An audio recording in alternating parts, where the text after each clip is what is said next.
Welcome back to the Whisker Biscuits Dog Bakery. I'm Ryan, this is Dagny, and we're going to teach you guys how to make another really easy, really cheap recipe for your dogs this week.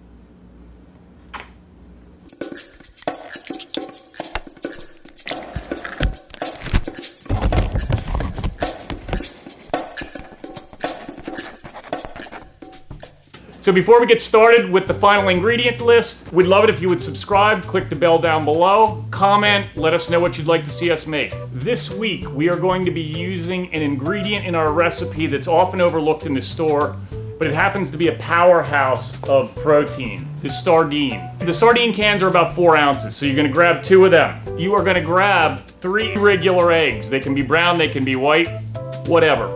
In this case, we're using coconut flour. You can certainly substitute almond, oat, or whatever your grain-free flour of choice is in for this. And then you're gonna grab a cup of water. So here we go. We're gonna start with our sardines. Crack that can open. Drain them out. These sardines are gonna go into the bottom of the bowl, but not before, of course. Oh yeah. Now I see why the dogs love these things so much. Alright, so once you get them into the bottom of the bowl, just mash them up a little bit. If you've never had a sardine, it kind of tastes like tuna fish, but a little bit more oil. And that oil is what's great for the dog's coat. Alright, on top of those sardines, you're going to use 3 eggs. And crack them right in on top. Any eggs will do. You can leave the shells in there, believe it or not. But when we make raw food for our dog, the shells do go in sometimes. It's a great source of calcium. Whip the eggs and the sardines together. It's not going to get quite paste-like, but it is going to be an interesting combination. To that, you're going to add, we're using coconut flour today. Any of the grain-free flours will do, but you're going to have to use a bunch of eggs like we have. A high number of eggs, relatively speaking, because this flour does not have any gluten in it, which is obviously why you're using it in the first place. The great thing about coconut is it's going to offset that fish a little bit and give it a really sweet taste as well. We're going to mix that all together. And finally, we're going to use about a tablespoon of olive oil in there. They're going to come together. Now, if you've never done a grain-free recipe before, the texture is completely different than anything you've ever worked with. It's almost like making stuffing. So once they come together, you're gonna have to go in with your hands. Now, put a little bit of flour on your hands because these will stick a little bit. That's perfect. You want it to be a little bit on the moist side. And ultimately, you don't even need to come out of the table. Grab a tablespoon. Grab a tray with some parchment paper on it. You're going to take these guys, and take a semi-heaping tablespoon, and all we're going to do, you can't play with these too much. When you're playing with your balls a lot, they fall apart. So just lightly touch the balls, and you form them into fritters. You want them roughly the same size, which is why you're kind of using that tablespoon.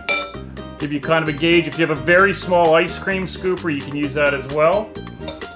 And you're just going to fill your tray up with your fish balls. While I roll these out, here's a German Shepherd running on the beach.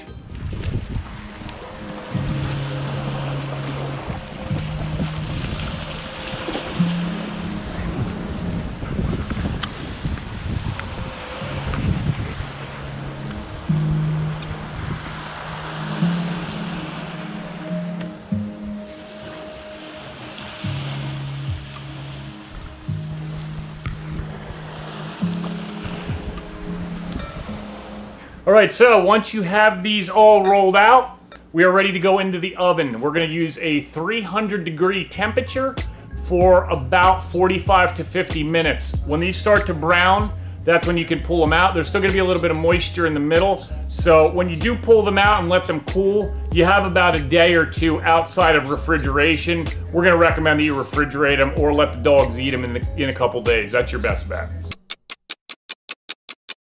So we have had our sardine fritters in the oven now for about 50 minutes.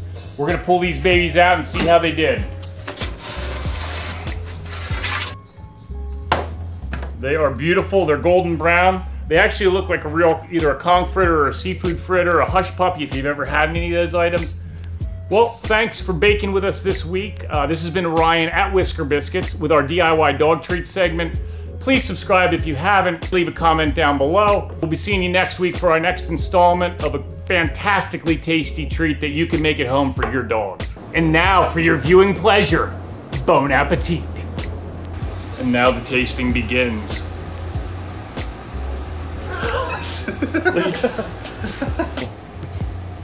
Look.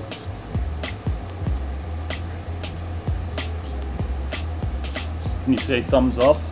Thumbs up? Thumbs up?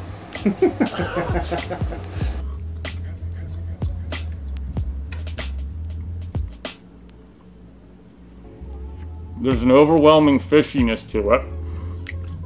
It's a little dry, very fritter-like, and there's some sweetness from the coconut that kind of comes up over like a sunrise and wakes up the back of your taste buds.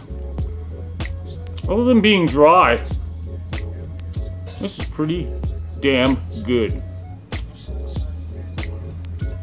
I give it a thumbs up.